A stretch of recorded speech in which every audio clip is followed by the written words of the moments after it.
रात के 2 बज रहे थे। फोन की रिंग बजती है। 26 साल का संजू नींद से जाग बड़ा खुश होकर फोन को रिसीव करता है। खुश इसलिए होता है क्योंकि उनकी नई नई गर्लफ्रेंड बिना टाइम देखे कभी भी उसको फोन कर देती है। फोन की दूसरी तरफ से आवाज आती है, जन्मदिन मुबारक हो बेटा। आज मेरा बेटा पूरे 26 साल का हो गया है। मैं बहुत खुश हूँ। माँ की आवाज़ सुनते ही संजू के चेहरे का रंग बदल जाता है। वो गुस्से में बोलता है, माँ तुझे समझ नहीं आता क्या इतनी सी बात के लिए मेरी नींद खराब कर दी। यह बात तो तू मुझे सुबह भी बोल सकती है। इतना कहकर वो फोन काट देता। थोड़ी देर बाद फिर से फोन की रिंग बजती है। संजू फिर से फोन उठाता है और इस बार फोन पर पापा होते हैं। संजू इस बार आराम से बात करता है, थैंक यू पापा, आपने मुझे बर्थडे विश करने के लिए फोन किया, वो भी इतनी रात को। पापा कहते हैं, नहीं बेटा, मैंने तुम्हें मुबारकबाद देने के लिए नहीं बल्कि ये बताने के लिए फ़ोन किया है कि तुम्हारी माँ बिल्कुल पागल है। वो इतनी पागल हैं कि पिछले 1 महीने से मुझे हर दिन तेरा बर्थडे याद दिलाती आ रही है। वो इतनी पागल हैं कि तू हमसे सैकड़ों किलोमीटर दूर है, फिर भी उसने यहाँ पर खुद अपने हाथों से तेरे लिए केक बनाया है। ऊपर से ये जिद कर बैठी है कि जब तक तुझे विश नहीं कर देती तब तक न खुद खाना खाएगी न मुझे खाने देगी।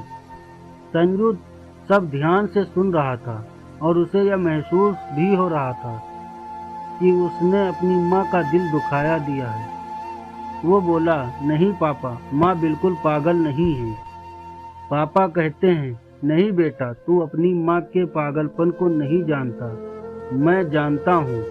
वो तो 26 साल पहले ही पागल हो गई थी जब डॉक्टर ने उसे कहा था, या तो हम बच्चे को बचा सकते हैं या आपको। उसने बिना 1 सेकंड भी सोचे समझे बच्चे को बचाने का फैसला ले लिया और मुझे भी कसम देकर उस फॉर्म पर साइन करने के लिए मना लिया जिस पर लिखा था उसकी ज़िंदगी इस ऑपरेशन से खतरे में है और अगर उसे कुछ होता है तो उसकी जिम्मेदारी डॉक्टर नहीं लेंगे।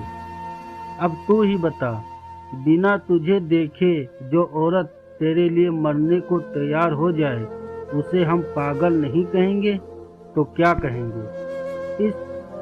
इतना कहके पापा ने फोन रख दिया। संजू ने भी जब यह महसूस किया था कि वो जो कर रहा था वो भूल नहीं गुनाह था। हाँ, एक बार किसी इंसान को दुख दो तो कोई बात नहीं, लेकिन ऊपर वाले को दुख देना गुनाह ही होता है और माँ से कम नहीं होती। पश्चाताप के आंसू उसकी आंखों से बह निकले। सवेरा होते ही संजू अपने घर की ओर रवाना हो गया, अपने माँ बाप से माफ़ी मांगने के लिए। घर पहुँचते ही उसने पहले माँ से माफ़ी मांगी जिसने उसे गले से लगा लिया। फिर वह अपने पापा से माफ़ी मांगने लगा। पापा ने कहा, कोई बात नहीं बेटा, जा तू वापस चला जा। तेरी माँ हमेशा कहती थी कि तू उसे बुढ़ापे में संभालेगा, लेकिन मैं उसे समझा दूंगा। जैसे आज तक मैं उसे संभालते आया हूँ वैसे ही आगे भी संभाल लूँगा।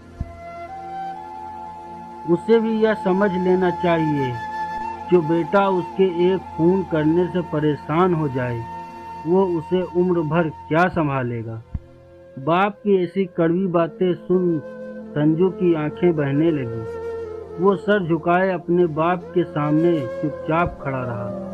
अपने बेटे को परेशान देख माँ ने आगे आती है और पापा को कहती है, जाने दीजिए, माफ़ कर दीजिए, हमारा ही बेटा है।